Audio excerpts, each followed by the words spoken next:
Hello, and welcome to the Canyons Are Calling podcast. I'm Charles Jocelyn, your host for the show. I'd like to welcome all my new listeners. I feel like I just posted this story about Tina's accident, and a lot of new people found out about the podcast. I have a lot of new listens, and it feels incredible. I've gotten a lot of positive feedback, and I really appreciate all of the emails and comments that I have gotten so far. Sometimes these conversations are not easy, but I feel like we need to get the message out there so that when we're out in the canyons, we're all thinking more safely so that we can avoid some of these accidents. The search and rescue are way too busy and they all volunteer their time. So let's just try to be a little bit more safe out there. If you would like to reach out to me via email, you can do that at thecanyonsarecalling@gmail.com. I read all of my emails. I don't always have time to respond, which I want to get better at. So if I have not responded, I apologize, but do know I read and appreciate every email that does come in. Also, if you want to join us on our Facebook group page, it's The Canyons Are Calling on Facebook, and also Canyons Are Calling on Instagram. I'm not as active on there, but I'm trying to be more so. Anyway, I'll have links to both of those in the show notes, as well as the email and my website, where I have links to canyon resources on there. I also have the canyon snack page and the stickers, pub glasses, and the new dog tug toys. I thought that it would be very appropriate to follow up the accident story with some training advice. So I have on with us today Andrew Humphreys, who is a founder of V7 Academy.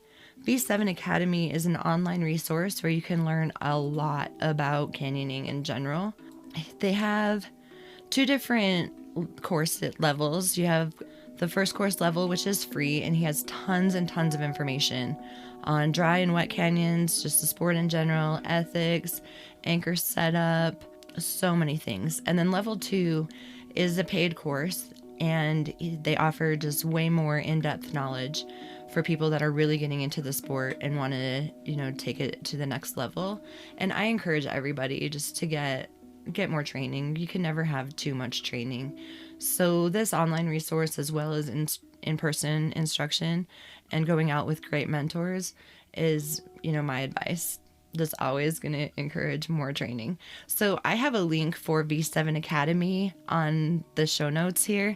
And if you use that link, I'm going to get just a little bit of a kickback as an affiliate for V7. So I would appreciate it if you would use the link provided in the show notes or on my website. Also, let's just get into the interview with Andrew.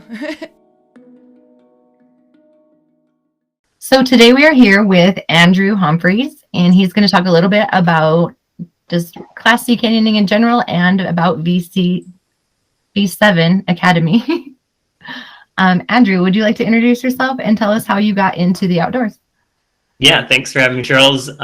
First off, just want to say thank you for creating this podcast. It's awesome. It's a great way to connect the community together as a whole, and I think it's something we've needed for a long time, and I'm glad you pulled the trigger on it and you're still going with it. So congratulations on that. Thank you. It's been fun. Yeah. So, my name's Andrew Humphreys. I've been canyoning for a long time now. So strangely, my first interaction with canyoning is I used to work at this summer camp when I was like 20 years old. And I had this roommate that was Australian, and we were chatting about what we like to do, and he told me that he did this thing called canyoning, and he described it to me, and he's like, oh, we go, and we like slide down waterfalls, and we jump and do stuff. And I remember thinking to myself, that sounds horrible. It doesn't sound like anything I would ever want to do. and then 3 years later, I started working in it, and then it became sort of my life's passion. So a little bit of irony there. But so I got my start actually in New Zealand. I'd moved down to New Zealand doing a working holiday visa.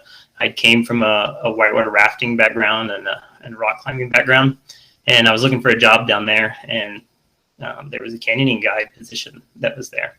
And I was lucky enough, the guy hired me, and that's really how I got my start. So I basically jumped right into the professional side of things and was hooked. I mean, my first canyon experience ever was, it was like -1 and -1 Celsius. So yeah, just about 30 degrees. And I was shivering the whole way through it. And it was, it physically, it was awful, but mentally it was like amazing. And after that, I was immediately hooked. So yeah, that launched me into my professional career. And I continued to be a professional canyon guide for like 12 years, working all over the world. Worked in New Zealand, Japan, Switzerland, Indonesia, and then eventually back in the US. So that's how I got my start. A lot of international stuff. Yeah. How did the international canyoning differ from American canyoning? It differs a lot. I spent 8 years traveling constantly internationally, basically just canyon guiding year round. So jumping from the southern hemisphere to the northern hemisphere summers, chasing summers. And eventually, I came back to the US to start my own company. And probably the best reference I can think of is I was a fish out of water, because I went straight and tried dry canyons. And I was like, this is wildly different than everything that I've been doing for the last 8 years. So yeah, there was a bit of a culture shock there in a way. And luckily I had a lot of great people to show me around the US canyons. Ira Lewis was a huge influence there, and kind of showed me the ropes and some of the dry desert stuff. But I opened my company in Ouray, Colorado. So I got that water canyoning fix, Right. And that was canyoning Colorado, right? Yeah, that was canyoning Colorado. So ran that for 5 years, and I recently sold it to my good friend Caden Anderson, and Caden's running it. He's a rock star. Definitely, anybody's listening to this, go see Caden, because he knows what he's doing out there. Very nice. I can't wait to get back to Ouray. It's been a couple of years. It's a great place. I still have a house there, so I have a reason to go back, which is great. Nice. That's awesome. So now on to Seattle and V7 Academy. How did that come about? Well, after I sold the company, I randomly moved to Seattle. I didn't think this is where I was going to end up, but it's been great, because I had taught some canyon courses up here for the mountaineers for a number of years. And so when I moved to Seattle, it was great, because I already had a community to kind of fall right into, which has been awesome. I can't say enough of good things about Seattle canyons. If you guys haven't come up here to the Pacific Northwest, you need to come up here, because the canyons are amazing, definitely on the scale of European quality. So absolutely come here. So V7 Academy, how that kind of got started. It's a bit of a long story how we got there. As I said before, I worked as a professional guide for a number of years, and there was a lot of things that happened in that span. So one of them was I used to work for an organization called IcoPro. I was a head training master for them for quite a while. Kind of worked up through the ranks there to eventually get to sort of the top level. Left that. Then I'd also led an expedition to Taiwan, so an international expedition. So I kind of gathered some more knowledge and experience there. And I worked with all these wonderful people from all over the world, and learned from a lot of different canyon backgrounds so, I mean, obviously we have the US style of canyoning, but the Europeans, almost every country in Europe does it in sort of a slightly different way. And I'd learned from all of them, as well as the Kiwis. So after, this years of collective experience, one of the things that sort of appeared to me is that, there's no really like right or correct way to do canyoning. It's kind of deeply personal what we do. And everybody, needs to learn in their own way and take from a variety of skills and knowledges and abilities from everybody, and sort of, be the best sort of canyoner they can be according to the types of canyons that they go into.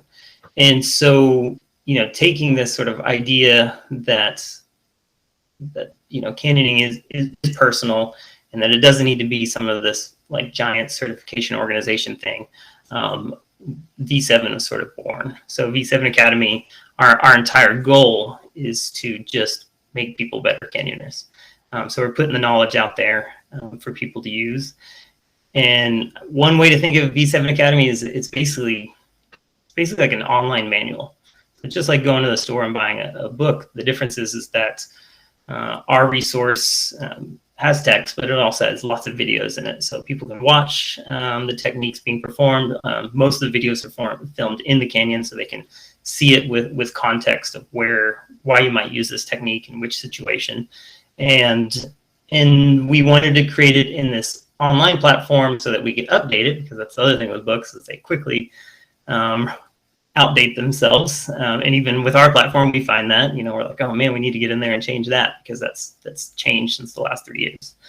But we really want to focus on competency-based learning and letting people learn at their own pace and choose what they want to learn, and without time constraints, without pass-fail exams, and really just try to stress this idea of mastery, personal mastery. And we consider the personal process can be a personal and a persistent process to become a master of something. Nice.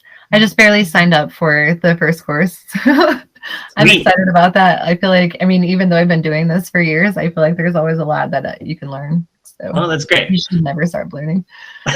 You absolutely should never stop learning. I never stopped learning. Like still going. Doesn't matter. How long you've been in the world of canyoning. There's always something new or some little tidbits to make you a little bit more efficient, and to have a little bit more fun, right? Mm-hmm. But glad you signed up for the level 1 course. So our level 1 course is our free course. It was a massive project. There's 13 sections in it. There's something like 25 chapters, 26 chapters in there, and there's like 37 videos in it. And that's just totally free. And the purpose of that course was just to share knowledge, right? And one of the things that I kept running into as I would take like newbies out, for their first canyoning experience, is that they just didn't have any background, right? Like they were calling me all the time being like, okay, what do I need to bring? Like, what kind of shoes do I need? What kind of outfit do I need? Like, should I buy all this gear? Is it going to be anything like rock climbing and all this stuff? And so part of level 1 was built to be sort of an aid to those people that are taking people out on a regular basis, to be like, hey, go check out this course that's online. It's totally free. Go learn everything you need to know. It's going to cover all the basics. How to set up your descender. What sorts of equipment you're going to need, and then that could help support your team as well. Afterwards, where somebody's like, oh, I really like that. Where can I learn a little bit more? Another place to point them. So it's supposed to be a resource. Yeah. That's a really good one from what I haven't spent a lot of time on there, but from what I've seen. And then I also see your posts a lot of just like the anchor blocking and things like that on your page, which I find them very educational, because sometimes you get out in canyons and you do the same thing that you do all of the time, not realizing that maybe it's a little bit off. Or I had a friend in Capitol Reef one time did the contingency block with the figure 8. 2 people went down. The second person that went down, it kind of slipped a little bit. So they said, hey, will you check that block out? And I looked at it, and I still to this day wish I would have taken a picture before I touched it, because I can't remember what was wrong, but it was totally lopsided and not correct. And this is why we always check other people's work, right? Right. But they were ahead of us a little bit and went down, and it was just like, wow, like luckily nothing tragic happened. Right. But you just kind of get in your way and do it kind of autopilot, and then maybe it's not correct. So so it's so easy to do. There's lots of, so there's not necessarily like wrong techniques. There's techniques that have a lot of advantages and disadvantages. Obviously, there's like things you can do, like not tying something correct at all. But like a lot of techniques will work just fine for a while, until you put them into a certain scenario, and then suddenly they don't work in the way that you expected them to. Yeah. No. And you mentioned earlier that the dry canyons were totally different than the wet canyons. Tom and I actually had that very conversation today. About it's a completely different sport. And people are like, why do they call it canyoning and other people call it canyoneering? And I'm like, those are totally different. Do you want to elaborate on that a little bit? The difference between canyoning and canyoneering, or the difference between wet canyons and dry canyons. Yeah, the Class C canyons and the dry canyon. Yeah. Gosh, there's so many differences. I really feel like the primary difference with when I got on the dry canyons, the thing that stuck out to me is that the way that dry canyoners challenge themselves is through down climbing, and the most of the sport where I went was like, it was all about like what's the dodgiest thing you could down climb, like how competent are you at down climbing, and there's all these team pieces of being able to help people down climb, and it's like that just really took me back, because that's not something we do in wet canyons, because wet canyons are generally really slippery, or there's water pounding on you, and it just doesn't work to down climb in the same way. I mean, we still down climb stuff in wet canyons, it's not like it's like a different focus in a way. And I find that every time I go with a dry canyoner and a wet canyoner, they're like, we should down climb this. I'm like, no, we can't do that. So, I would say with the wet style canyons is, or the aquatic canyons is another way to call it. There is a focus on the rope work. I mean, even the smallest drop can be, quite dangerous to down climb, and so you may need rope to get down something that's only like 10 foot high, right? So there's a lot of stress on that, and then the water reading. I mean, the water reading it can be really challenging, especially as you get in the bigger canyons. Up here in the Pacific Northwest, there is a lot of whitewater canyons, which I'm having a ball in. It's fantastic, but whitewater is a skill set that kind of brings a whole new set of risks, right? Suddenly, rather than like somebody getting stuck on a rappel in like a dry situation where you have time to think about it and figure it out, like somebody getting stuck on a rappel in a wet canyon and in the middle of a waterfall, I mean, they've got like seconds to survive. And so everything shifts in terms of risk management, and all your techniques shift and all of your approaches shift, and you really focus on just managing this water risk all the time. And the only way to get better at whitewater is really just to spend more time in it. And that's probably the hardest part, if you want to transition from the dry canyon side to the wet canyon side, is just to get the mileage that comes with being in a whitewater canyon, with the water hazards and what to deal with them, and how to deal with them. And I would say, the same thing happens with the dry canyons. Is the whitewater people come over and everything's about a lot of this down climbing and moving through, and which carries its own set of risks, and understanding what your personal limits are with that down climbing. That's a huge difference. The other things that really stick out is just the rigging, because we're approaching the risk in a different way. So, with a dry rappel, we can sort of put our rope where we want, because there's no risk, there's no hazard of drowning. Probably the biggest risk you could have is potentially your rope getting cut, but in most dry canyons, there's sandstone, the rock's softer than the rope is in a way. So you can turn this focus towards like, oh, let's build everything in natural anchors. Let's pick. We don't have to like necessarily pick one specific spot for our anchor. We can put it in where we can build this natural anchor. Whereas when we get into a whitewater situation, that rope needs to be in like one specific spot to get down it. Otherwise, you might be putting yourself in the middle of a blasting waterfall. It's going to flip you upside down. And so the whole shift changes, right? You're trying to manage this risk in a different way. So it's really, really interesting to take the two and put them side by side. And I definitely agree with you guys. It is like almost two different sports when you put them next to each other. Yeah, I remember the first time we were going to go to Ouray, we went to this little canyon here called Benson Creek. Mm-hmm. And I mean, it flows, but I wouldn't really say that it's a Class C canyon. You know, like an inch of water flowing down this little creek. Yeah. And so we thought, like, this will be great practice for Ouray. And then we got to Ouray. And the first year we went, it was such a low water year, but we still had we were just like, wow. What was the most challenging canyon for you in Ouray? For me, it was probably Oak, because we tried to do upper, middle, and lower, but I have such a hard time with altitude. I told my team, like, I'll wait for you at middle. I'm not going to do the upper all 3 in a day. Yeah, the rest of the team did. That's incredible. Kudos to that team, because that is a big day. Yeah, they're hardcore, and I knew I was slowing them down so much because my head was just pounding and I was not doing well. Yeah. And I had a great time just sitting in Middle Oak looking for gold and bears, but I didn't see any. But yeah, that 170-foot waterfall was really, really awesome. And then just getting pounded like halfway down. The next year, my friends did Upper Uncompahgre in super high flow. And my friend Becky got flipped with the water. Like, the waterfall just pounded her and she flipped over a minute and like totally disappeared. And then like she was fine. She just like came up out of it. But she was like, I thought I was gonna die.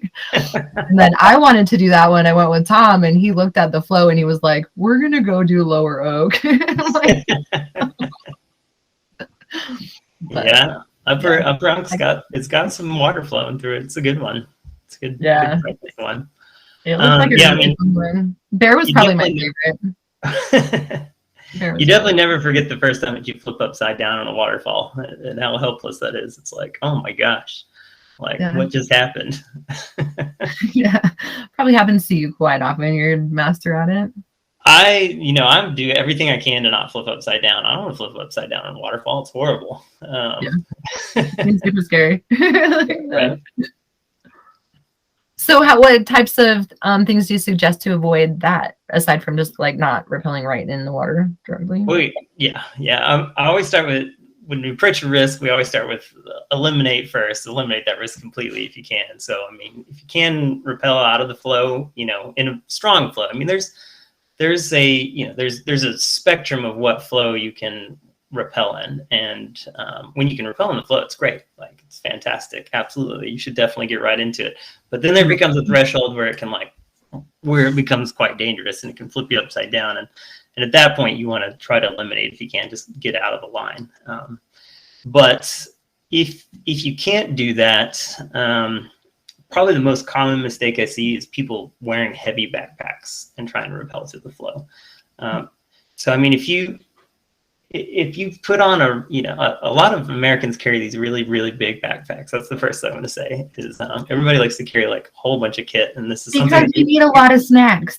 I guess so. This is something Europeans don't do. Like, Europeans walk up in like their Speedos and like barely have anything on them, and Americans always have these like massive, like 45, 50 liter packs. But those packs, I mean, if you get in the waterfall, like, it makes you top heavy. It makes you really top heavy, and so your pivot point, suddenly changes. And if you ever want to know if your backpack's too heavy, just hang in free air with a heavy backpack on you and see how much you exert squeezing your abdomen together, and see if you can even keep yourself upright. And if the answer is no, it's too heavy to be wearing on your pack for being in the waterfall. So taking that pack off, I always try to throw my pack when I can. I don't put a lot of things in my pack that are breakable, because I will happily throw my pack off a 150-foot waterfall, whatever. But if you have to carry it below you, carry it off your harness, keep that pivot point low, and it'll actually help you keep upright through all that stuff. So. Have you found extending your rappel device away from your harness helps at all in that situation, or no? I mean, I hear this a lot, but I mean, where the pivot point's still in the same place. It's still attached to your harness. So, I mean, yeah, you can grab something to kind of like help you. You're grabbing your rappel strand a little bit higher, and yeah, that kind of helps you from rocking back as easy. If you keep your hands down low, those hands don't really help you. So extending the device is not a bad idea, but it's not in general, like, nobody actually needs to do that. Just just put your pack down below you, and you'll be fine. Yeah. There's been times like I get there and I'm like, oh, it's so weird to hang my pack. I don't want to do it. And then once I'm on rappel hanging my pack, it feels so much more comfortable. Right. So this is once you get over that initial, like, this is different, it's going to be weird. It definitely helps on the long, like, Ingolstadt rappel. Oh my gosh, yeah. I've been caught out. I mean, like, don't get me wrong. I've been on like big rappels with my backpack on and been like, oh, I made a mistake. Like, I need to get this off. Yeah. Very cool. So we didn't really touch much about the second course in V7. We skipped over that. I want to go backtrack a little bit. What's in the second course? What can people... That's totally fine. Yeah. So, I mean, we have this free level 1 course, and then after that, it becomes paid course because, as you know, from creating content, it's a lot of work. It's a lot of work to make this stuff happen. So yeah, level 2 is our paid course. We call it a beginner level, but honestly, if you compared it next to most curriculums, it would be intermediate level. That's where we happen to put it on our spectrum. But in there, there's about 15 sections. Somewhere there's 76 chapters within those sections. There's 65 videos. There is a lot of content. We'd say, looking at the average time that people spend on the platform for level 2, on average, most people are on there about 11 hours studying and rewatching videos. Again, the real benefit of this online platform is that you can go back. So if you've ever taken like a formal course, which you probably have, you get done with the course and you're like, this is great. I like have all this knowledge. And then you're like, a month goes past and you're like, what was all that knowledge again? Like, I know he showed me this really cool trick. Like, what was that trick again? I really can't remember that. And that's really the point of this online course is that you can go back and you can look at it. You can watch it as many times as you want to try to hone in that skill and figure it out. So yeah, the level 2 course is the next level up, and that one, the design behind that is somebody that's going to go out and maybe like lead sort of easy canyons, and it is certainly, we don't really say class C of V7, but yeah, it's certainly class C focused. It's there's a lot of water content in there, and we do cover dry canyon stuff as well, but certainly most of our techniques are more suited for class C style canyons. Now that course is a paid course. It's $250, and the course itself, like I said, we like to use it as more of like a manual, like an online resource, and we have a lot of organizations that do that. So the Mountaineers, who I mentioned before, they're a big organization here in the Pacific Northwest. They have a canyoning level 2 course, like a beginner intermediate course, and they're using level 2 in their actual course. So they teach this course all in person, and then they also use V7 as sort of just like a support reference for everything in there. And that's really the way it's designed to be used. It's not really designed to be like just standalone. It can be used as a standalone, but really it should be used in support with real practice. And that's what we're seeing with the Mountaineers. We also have the UK Canyoning Association. They're also using it in the same way. And we're hopeful that, other organizations around the world will pick up on this and use it as support materials for their own students. Very awesome.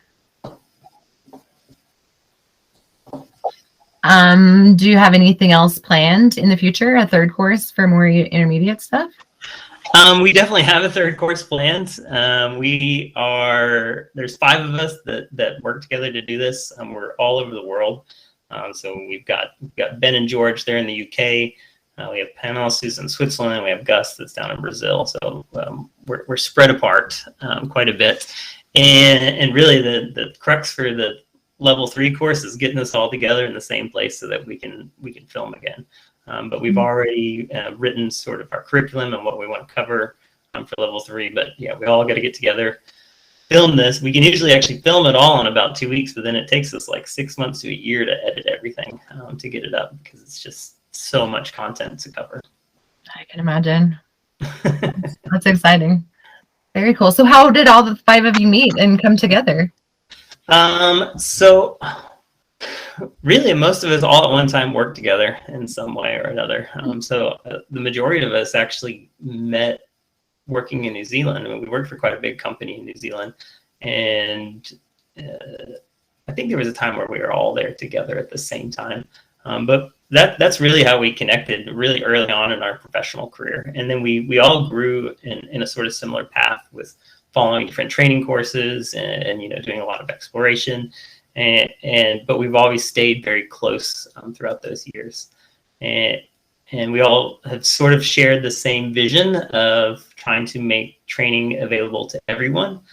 I find that we find that certifications and courses can be highly political in a way around the world. Everybody has their tribes that they stay together with. And that's something that we always butted up against. And it's part of what inspired us for V7. But yeah, we go way back. We've done a lot of exploration stuff together. Gus and I, especially, we've done some trips. We did the Taiwan expedition, where we went, at the time, was the longest canyon in the world. It's not anymore. Our team members went back and broke that record. 14 days is now the longest canyon in the world, which is. Did you go with Jasmine on the other one? Yeah, I did go with Jasmine on the one. Have you had a chance to speak with her yet?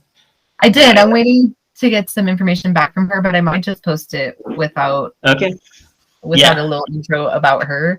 But yeah, the Kia Canyon sounded amazing.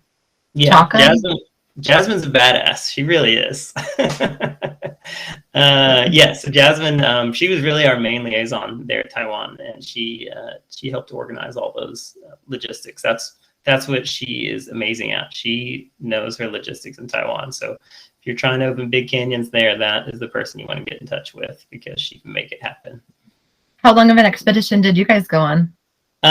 So we did it in two parts. The first part of our expedition was really just kind of scouting a little bit and doing our first, few multi-days. So we did a 3-day canyon there, and then we did another 2-day canyon our first go around. And then the second time was where we were trying to go for the big one. And originally we wanted to do that 14-day canyon, but the conditions just weren't right. So we had to settle for the Malishan, which came out at 8 days total, which was quite an experience. There is a film about it called The Malishan. You can watch us struggle through that canyon as a team. What was interesting about the Taiwan Canyon expedition is the real goal of the whole expedition was to show international cooperation. So our team was from all over the place, and we all came from different countries and different languages, and came together to try to tackle this beast of a canyon, which was a lot of fun. The language issue sounds like a barrier all in its own. And then... It can be, for sure. It can be. We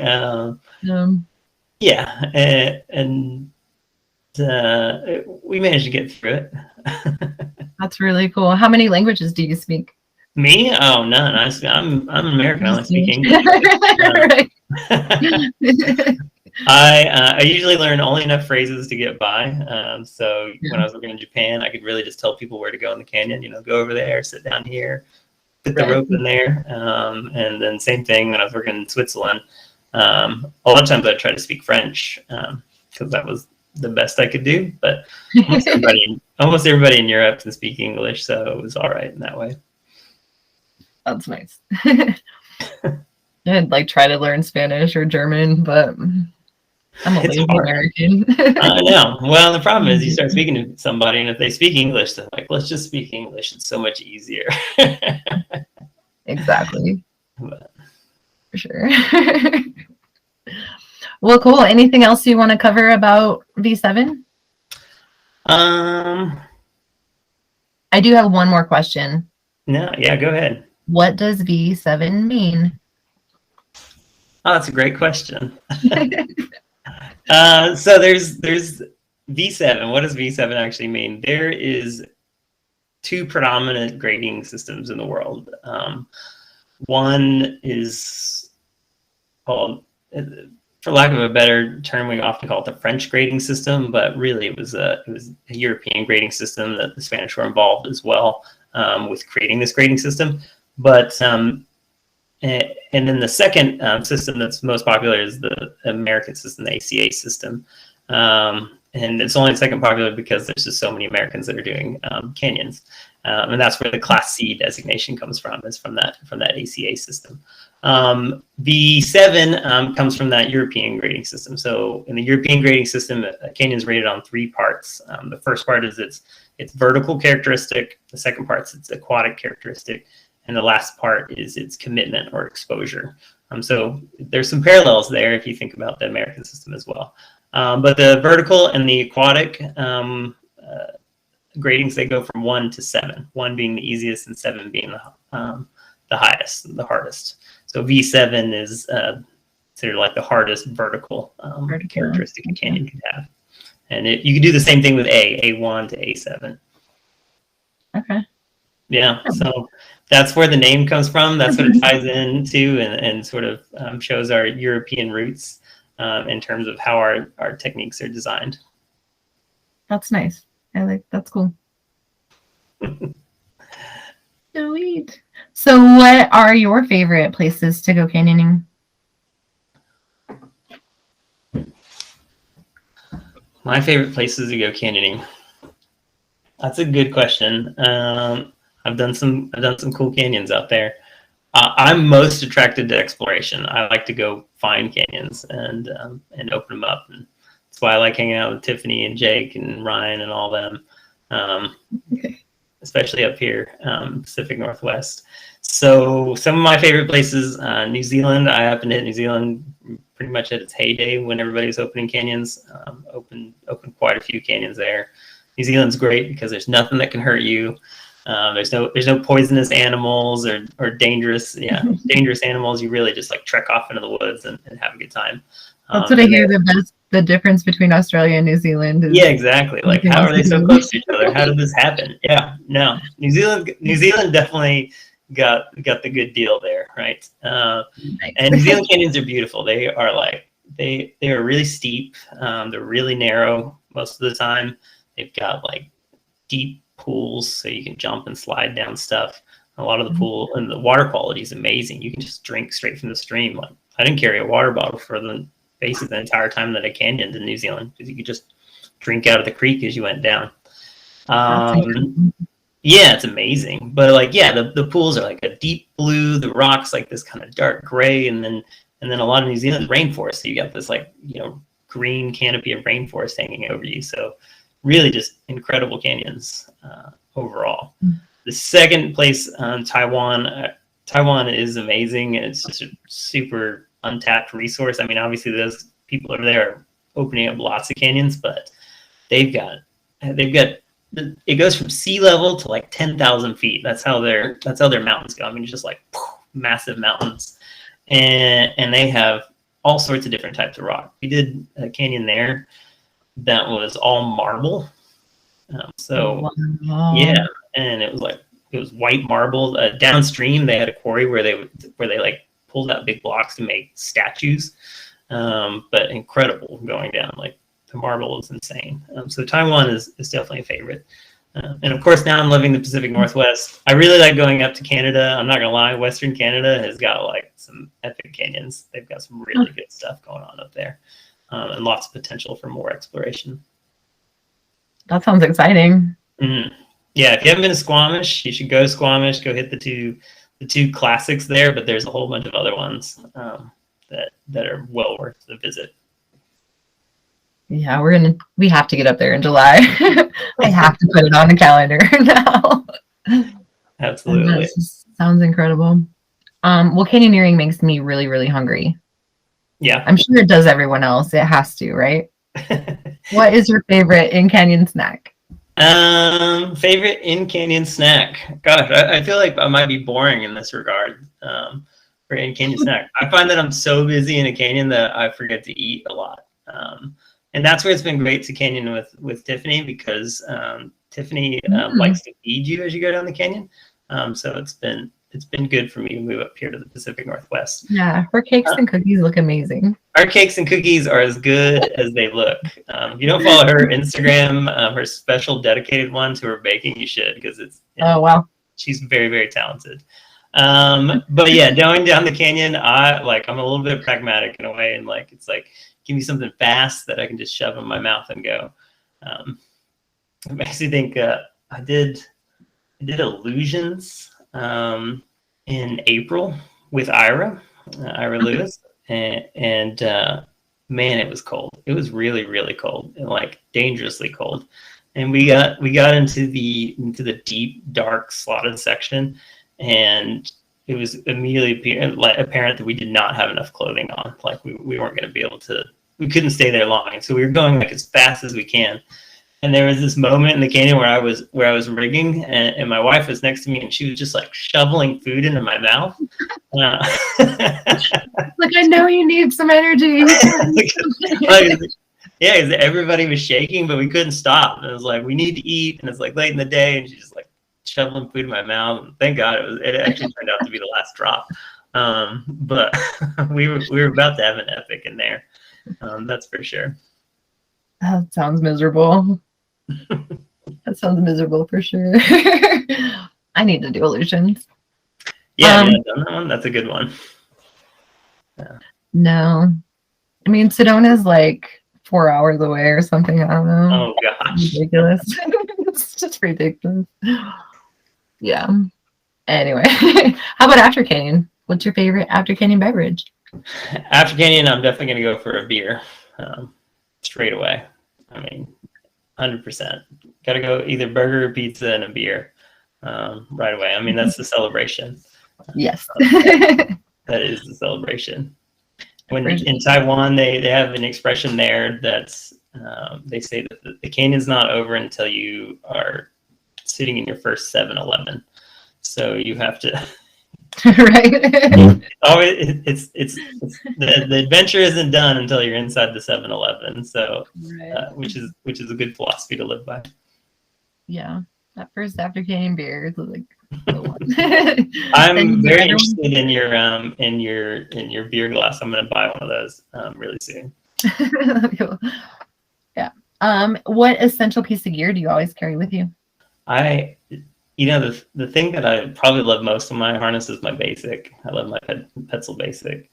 I use that for just about everything. It's such an underrated piece of equipment.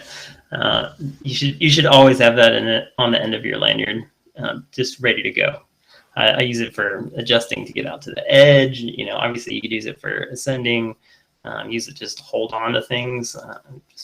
I use it all the time. Allows me to move all over the place. And something that we don't always think about as canyoneers is going up. And that should be more of a focus for us. We should be thinking about going up more. Yeah, I agree. We practice going up, but then hope to never have to do it in a canyon. But you definitely hope not to do it. I've gotten myself into situations where I've had to go up quite a bit. Yeah, there's been a few times I'm really good at leaving the beater on the anchor. Oh yeah. So as the last person down, so then I get down and I'm like, first person with their ascenders out gets to climb the rope. Sometimes people love to do that. Sometimes they make me do it. Yeah. Yeah, absolutely. I've made that same mistake. I've done it while guiding. Yeah, I left it at the top of a 40-meter waterfall, so like 120 feet, and still clipped in. I was like, oh, all right, guys, just give me 20 minutes and I'll be right back. Yeah. This is what you don't do. I just wanted to show you. One time we were with a person that was just like going to teach her friend how to rappel, and she was just basically going to do one rappel and then hike. And we were like, no, you should come with us. We'll totally we're good. And so she tells her boyfriend, she's the guide, the other guy's in search and rescue, the other person's blah, blah, blah. These guys are golden. We got a rope stuck once. Something else happened. But we had all of the gear to get everything undone, right? So when the rope got stuck, we were able to ascend and get it unstuck. I think somebody forgot to unclip the thing, and so they had to ascend again, you know? And so then she was just like, well, this is what you do, and so why you go with people that are experienced so that you can learn how to do, like, fix all these mistakes or whatever. It was kind of fun. Yeah, it's great. A little bit of a shit show, but it was great. Way to make it look not easy. I mean, that's a great introduction. Then she probably walked away from that. I was like, I got to skill up. Yeah, she's probably like, I'm going to go get some classes and make sure my girlfriend gets some classes because her friends don't know shit. Sorry, Mikkel. That was a fun day. I had an epic with my friend Caden and Gus. We had an epic. We went to open a canyon in New Zealand that had been on our list for a long time.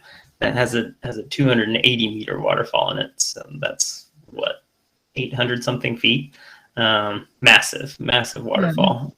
And so we set off to do this thing, and it was incredibly intimidating. There's this kind of hanging pothole about 150 meters down, and it just was like swirling. It looked really nasty, and we weren't sure we could get past it. So we rigged all the stuff in like multiple pitches, and we rigged it caving style because we thought we might have to go back up. So I think it took us like 4 pitches to get down to it, and we just wanted to get down so we could see if we could swim across it. And I got down to it, and I was like, okay, I think this will go. So I ascended all the way back up, and then the 3 of us had like a powwow of like, all right, here's the plan. Yeah, we're gonna 2 of us are gonna go to the bottom, and then one of us is gonna try to make the swim across this pothole to get it, to set up the next anchor. And if that person can make it, then we're gonna call to the top person to start cleaning all the ropes and bringing everything down. So this is the game plan. And so got all our stuff ready, and I went to the bottom, and this time I rappelled a little bit further, and I was able to get like right on the swirling pothole, and I had to look at it. I was like, I can't swim that. Like, that's impossible. I won't be able to get across that. The water is just way too strong, and the shape of this doesn't work out for anything that I can do. So I was like, okay, I'm gonna have to call it. So the second person coming down, which is Caden, got within earshot, and I was like, no go, we're not gonna do this, And he's like, oh, okay. And so he's like, all right, I'm gonna go back up. Well, while he was going back up, the guy at the top, which is Gus, Gus looked down at Caden and was like, hey, like, is everything okay? And gave the signal, like, is everything okay? And is it good to go? Is what he was asking. Is it okay and good to go? And Caden, we give the signals back. So he looked up at Gus and he's like, yeah, everything's okay. We're coming back up. But it was the same signal. So Gus interpreted that as, oh, it's all good to go. So I should start pulling down this equipment. Yeah, pulling the ropes. And so I got my chance to start ascending back up, and I look up and I see Gus, and he's on the second pitch, and he's got all these bags and like all these ropes hanging off of him, and I'm like, oh my gosh, he pulled the first pitch. Like,